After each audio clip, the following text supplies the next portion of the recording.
Heavy periods के बहुत simple causes भी हो सकते हैं, जिसमें एज रिलेटेड हार्मोनल इम्बैलेंसेस हैं या कोई और हार्मोनल डिसऑर्डर्स हैं, या बहुत सीरियस कंडीशंस भी हो सकती हैं। जैसे कि एज रिलेटेड जो हार्मोनल प्रॉब्लम्स हैं उसमें बहुत कॉमन प्रॉब्लम्स होती हैं जब आपका पीरियड्स स्टार्ट होता है, जिसको हम मेनार्की कहते हैं, या जब आपका पीरियड बंद होने वाला होता है, जो मेनोपॉज कहलाता है। तो मेनार्की के टाइम पे जो हार्मोन्स की जो चेन है, जिसको हम HPO एक्सिस कहते हैं, हाइपोथैलेमिक पिट्यूटरी ओवेरियन एक्सिस कहते हैं, वो कम्प्लीटली मेच्योर नहीं होती। उसको मेच्योर होने में 1 to 2 ईयर्स तक का टाइम लगता है, या कभी कभी थोड़ा ज़्यादा भी लगता है। तो उस वक्त जो गर्ल है उसको हेवी पीरियड्स हो सकते हैं या इरेगुलर पीरियड्स भी हो सकते हैं। सेम वैसे ही जब मेनोपॉज होता है उस वक्त भी हार्मोनल इम्बैलेंसेस हो जाते हैं, और उस वक्त भी किसी भी फीमेल को हेवी पीरियड्स फील हो सकते हैं। इसके अलावा कुछ हार्मोनल इम्बैलेंसेस के अलावा कुछ हार्मोनल डिसऑर्डर्स हैं, जिसमें थायराइड बहुत कॉमन प्रॉब्लम है, जो हेवी पीरियड्स कराने के लिए रिस्पॉन्सिबल है। इन सब के अलावा कुछ कुछ स्ट्रक्चरल प्रॉब्लम्स हो सकती हैं, जैसे यूट्रस में फाइब्रॉइड हो सकता है या यूट्राइन पॉलिप्स हो सकते हैं। यूट्राइन फाइब्रॉइड आपने बहुत कॉमनली सुना होगा कि अल्ट्रासाउंड में आपके डॉक्टर ने आपको बताया कि रसौली है, या बहुत सारे पेशेंट्स इस कंप्लेंट के साथ में आते हैं। यूट्राइन फाइब्रॉइड को हम उनकी लोकेशन के बेसिस पर क्लासिफाई करते हैं, और उसकी पर्टिकुलर जो यूट्रस फाइब्रॉइड की जो लोकेशन होती है उसमें से कुछ फाइब्रॉइड्स ही हैं जो हेवी मेंस्ट्रुअल ब्लीडिंग के लिए रिस्पॉन्सिबल हैं, जिसमें से एक फाइब्रॉइड जो एक कैविटी में आते हैं, जिनको हम सबम्यूकोजल फाइब्रॉइड कहते हैं, या फिर यूट्रस की मसल्स में होता है, जिसको हम इंट्राम्यूरल फाइब्रॉइड कहते हैं। ये दोनों ही फाइब्रॉइड हेवी मेंस्ट्रुअल ब्लीडिंग के लिए रिस्पॉन्सिबल हैं। कुछ सबसेरोजल फाइब्रॉइड्स होते हैं जो यूट्रस के सरफेस पे होते हैं, इनकी वजह से कोई हेवी मेंस्ट्रुअल ब्लीडिंग नहीं होती है।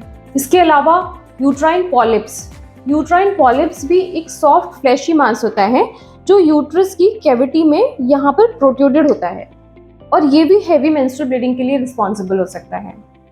इसके अलावा कुछ इन्फेक्शंस हो सकते हैं जिसको हम पेल्विक इन्फ्लेमेटरी डिजीज या PID कहते हैं, जिसमें यूट्रस की इन्फेक्शंस या सर्वाइकल इन्फेक्शंस या इंटरनल जो पेल्विक ऑर्गन्स हैं वहाँ पर इन्फेक्शन, ये भी हेवी मेंस्ट्रुअल ब्लीडिंग के लिए रिस्पॉन्सिबल हो सकता है। कई बार पेशेंट जो कॉपर टी लगवाते हैं वो भी हेवी मेंस्ट्रुअल ब्लीडिंग की कंप्लेन करके आ सकते हैं। कई बार पीरियड्स ओवरड्यू होने के बाद अगर आपको ब्लीडिंग होती है तो प्रेगनेंसी रिलेटेड प्रॉब्लम्स भी हो सकती हैं, स्पॉन्टेनियस एबॉर्शंस की वजह से, या फिर अगर कंप्लीट एबॉर्शन नहीं हुआ है, इनकम्प्लीट एबॉर्शन की वजह से ये भी हेवी मेंस्ट्रुअल ब्लीडिंग करा सकता है। लेकिन इनके पैटर्न बहुत ही टेम्परेरी होते हैं, और जैसे ही ये प्रेगनेंसी रिलेटेड प्रॉब्लम ठीक हो जाता है तो ब्लीडिंग ठीक हो जाती है।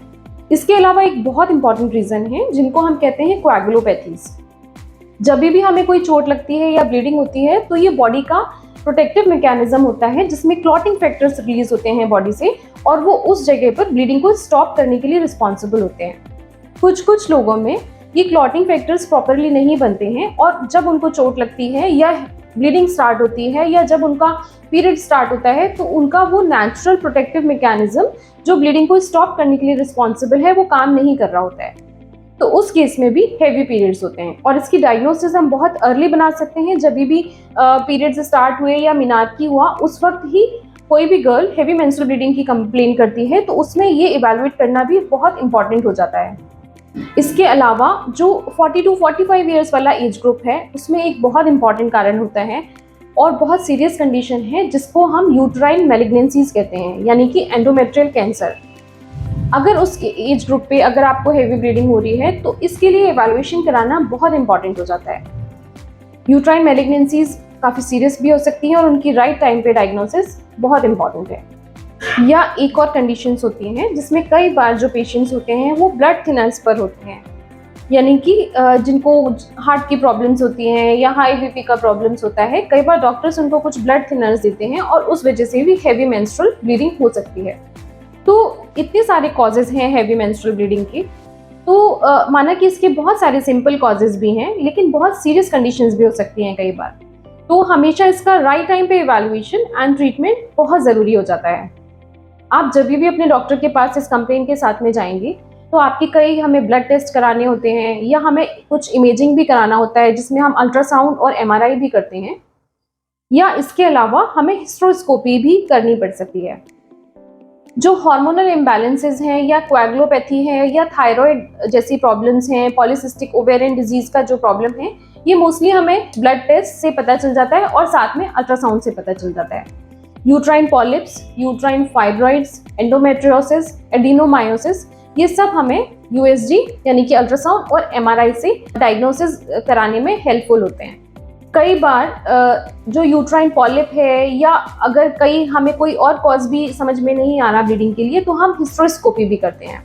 हिस्टेरोस्कोपी एक सिंपल प्रोसीजर है जिसमें हम यूट्रस की कैविटी को वाटर की हेल्प से डिस्टेंड करके और टेस्ट देखते हैं कि हमें वहाँ कहीं कोई पॉलिप या कोई लोकल कोई इस तरह का लीजन तो नहीं है जो ब्लीडिंग कराने के लिए रिस्पॉन्सिबल है।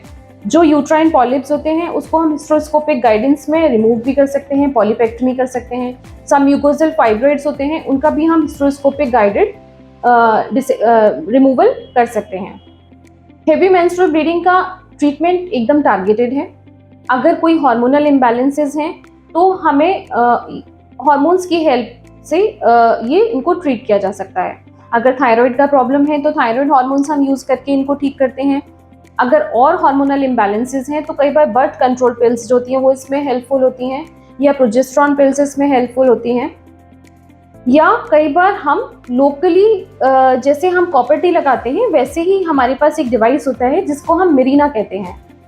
मिरीना लोकली यूट्रस के अंदर प्रोजेस्टेरॉन रिलीज करता है, हार्मोन रिलीज करता है। इसका सबसे बड़ा जो बेनिफिट है वो ये है कि जो भी हार्मोन रिलीज होता है वो यूट्रस में ही रिलीज होता है और इसका एक्शन भी लोकली होता है। तो जो ब्लड में रिलीज होने की वजह से जो साइड इफेक्ट्स आते हैं वो नहीं आते हैं। अगर फाइब्रॉइड है तो हमें फाइब्रॉइड के लिए सर्जरी करनी पड़ सकती है, पॉलिप है तो उसके लिए हमें सर्जरी करनी पड़ सकती है। अगर हमें मैलिग्नेंसीज का पता लगाना है तो हम एंडोमेट्रियल बायोप्सी करते हैं।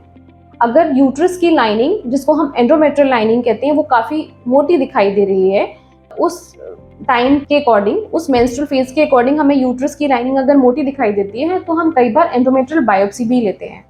एंडोमेट्रियल बायोप्सी बहुत सिंपल ओपीडी प्रोसीजर है और इसको हम यूट्रस की लाइनिंग को एक बहुत सिंपल पिपल से लेके और टेस्ट करने के लिए लैब में भेजते हैं और इसके बाद जो भी डायग्नोसिस बनती है उसके अकॉर्डिंग हम ट्रीटमेंट करते हैं।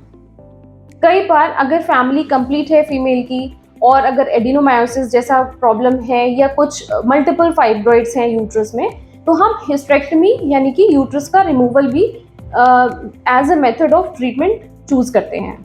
तो इसके बहुत सारे ट्रीटमेंट हो सकते हैं और सारे ही ट्रीटमेंट बहुत ही टारगेटेड हैं और स्पेसिफिक हैं।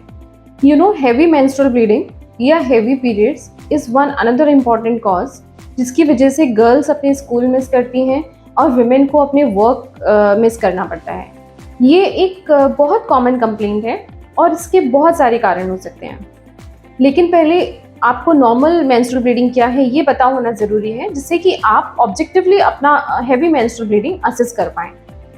कोई भी पीरियड्स जो 3 to 7 डेज के लिए हो रहे हैं या जिसमें आप 6 to 7 या 8 पैड्स तक यूज़ कर रहे हैं या जिसमें आपको कोई क्लॉट्स पास नहीं हो रहे हैं और आपको रेगुलर इंटरवल्स पे पीरियड्स हो रहे हैं, ये नॉर्मल पीरियड्स हैं।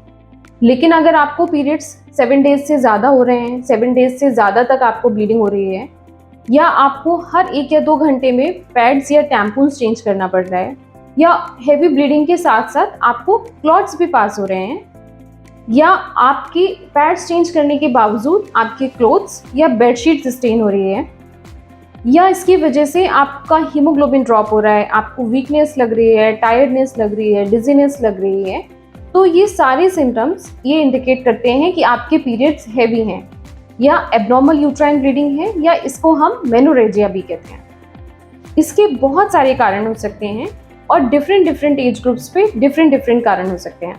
तो अभी हमने बहुत सारे कॉजेज़ के बारे में डिस्कस किया, एब्नॉर्मल यूट्राइन ब्लीडिंग या मेनोरेजिया या हेवी पीरियड्स के बारे में। तो आपने देखा कि बहुत सिंपल कॉजेज़ भी हो सकते हैं, लेकिन कई बार कुछ सीरियस कंडीशंस भी हैं जिसमें कैंसर्स तक रिस्पॉन्सिबल हैं। तो जब भी आपको हेवी मेंस्ट्रुअल ब्लीडिंग अगर आपको लगता है कि आपके जो पीरियड्स हैं जो नॉर्मल से ज़्यादा हैं, तो आप तुरंत अपने राइट टाइम पर अपने गायनिकोलॉजिस्ट से मिलें और ज़रूर कम्प्लीटली एग्जामिन कराएं और ट्रीटमेंट कराएं। अगर आपको हमारा वीडियो यूज़फुल लगे तो प्लीज़ अपने फ्रेंड्स के साथ में शेयर करें और हमारा चैनल लाइक एंड सब्सक्राइब करें।